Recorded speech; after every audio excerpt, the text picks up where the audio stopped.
Good day mga ka-GMC. So andito na naman tayo sa Budget Bikes Cavite. Ako sa meron na naman tayong bagong ipa-price update. Ayan. So mga naghahanap ng Foxster 203, so meron na po ulit dumating sa atin. Magkano na nga ba yung presyo ngayon? So pag-usapan natin yan. Pero bago lahat, please like and subscribe.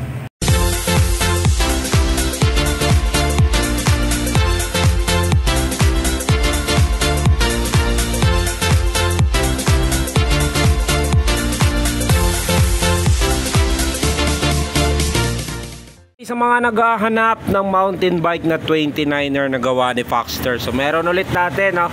Nagbabalik itong si Foxster 203 Plus. Ito ay 29er, so alloy frame. So pag-usapan na rin natin yung bagong presyo niya ngayon. So mamamangha kayo doon sa bagong presyo niya. Murang-mura na to. Kaya kung available kayo at kung may budget kayo, so bilhin nyo na to. Alam nyo na, ang brand na Foxster ay isa sa quality brand, no? So umpisa na natin, bike check itong Foxster 203 Plus natin. Ayan. So ito, si Foxster natin ay 29er alloy frame. Ayan, kung mapapansin nyo sa kanyang asset tube, dito nakalagay yung 29ER nya. So medium frame, ayan, 2021 model. Ayan. So yung presyo niyan dati ng 2021 ay mga nasa around 9,000 pesos. Ayan. So ngayon, so pag-usapan na rin natin yung presyo niyan. So alloy frame po ito. Dito sa kanyang top tube, dito nakalagay yung FT203 Plus, yung pinaka model niya. So alloy frame, glossy blue with black color combination. Ayan.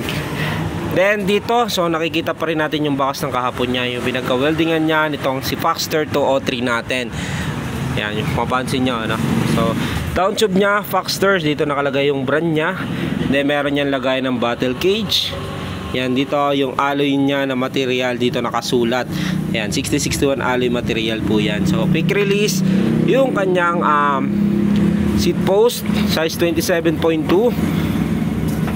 Then pedal niya ay stock lang din, bakal, then ball bearing.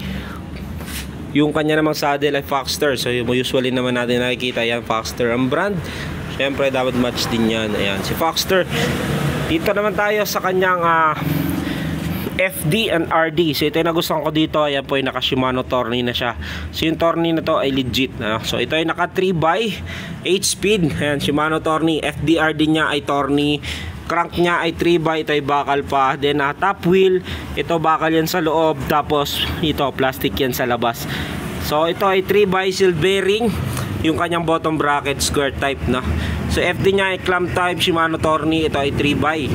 Ayan, so kadena niya 8 speed. So RD niya Tourney. Dito ay 8 speed na. Ito ay thread type pa po. Ayan, so bakal pa po yung kanyang hub. Pero ito ay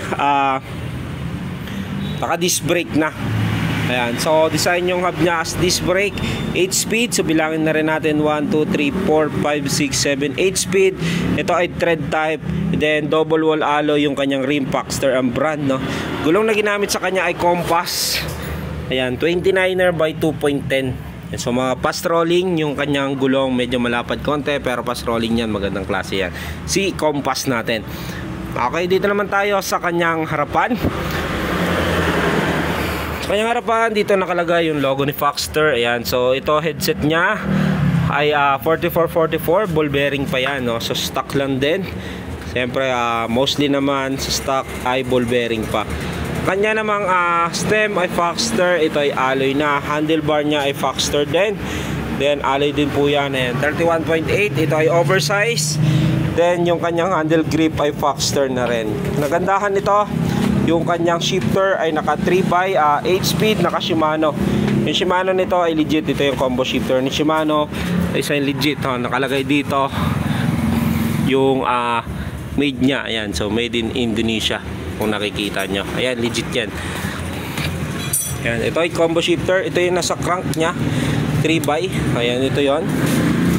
Then ito yung 8 speed para naman dito sa likuran. Ayan, so yung gamit nyan, syempre ito yung number 1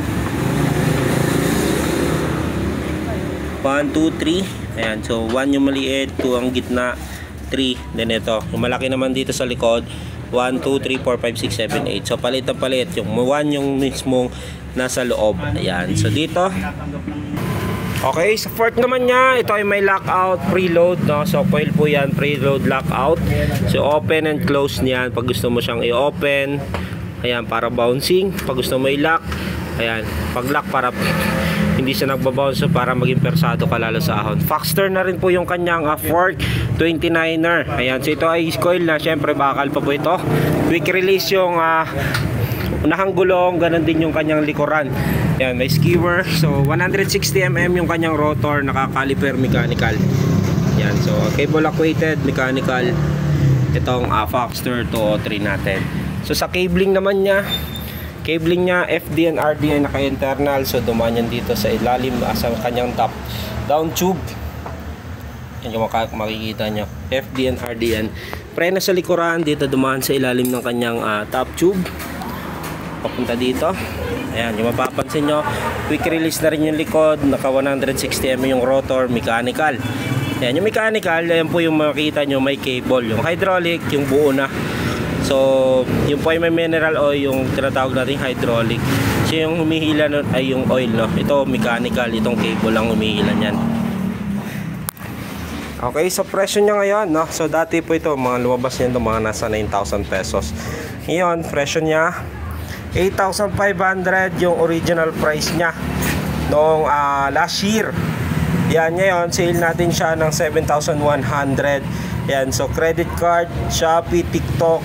Yan, 7,100 with 5 freebies, glove tube, machine guard, arm sleeve, tail light, cash pick up, no freebies. Pag pinick up niyan dito sa shop, 6,800 lang yan. Ayan po si Foxter 203 Plus 29er natin na alloy frame, stem, handlebar. Ayan, so ganun din yung quick release yung harap likod.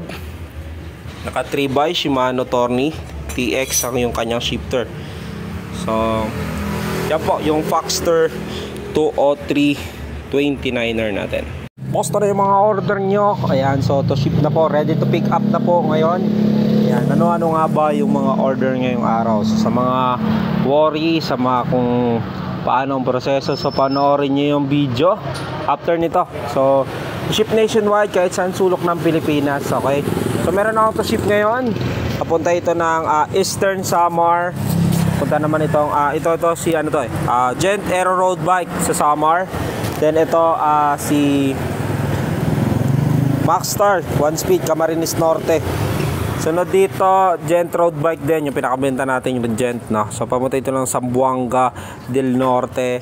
Sunod naman dito, ayan, karamihan Mindanao. Ito naman Cebu, Tosic R-Type disc brake. Ayan, ito taga Mabolo. Then ito, Trinx Edge Elite, yung bagong Trinx natin.